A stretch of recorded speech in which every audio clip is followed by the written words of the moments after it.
যখন ধর্ম প্রায় শেষ হয়ে যাবে, মিথ্যা সত্যের মুখোশ পড়বে, মানুষ মানুষকে ভুলে যাবে, ঠিক তখনই অবতীর্ণ হবেন ভগবান বিষ্ণু শেষ অবতার। তিনি হলেন কল্কি অবতার। না শান্ত ভিক্ষু, না রাজা, তিনি হবেন অধর্মের ধ্বংসকারী।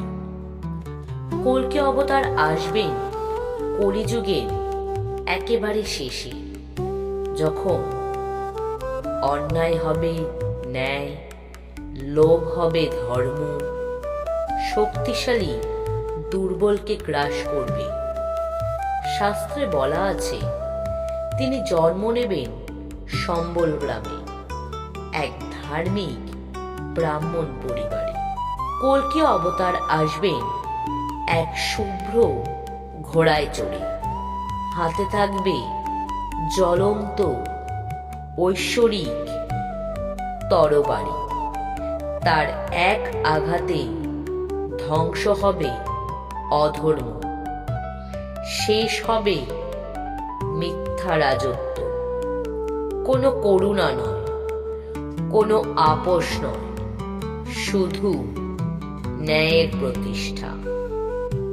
তিনি যুদ্ধ করবেন মানুষের বিরুদ্ধে নয়, অধর্মের বিরুদ্ধে। কল্কি অবতার ধ্বংস করতে আসবেন না, তিনি আসবেন এক নতুন যুগ তৈরি করতে। কলিযুগের শেষে শুরু হবে সত্যযুগ।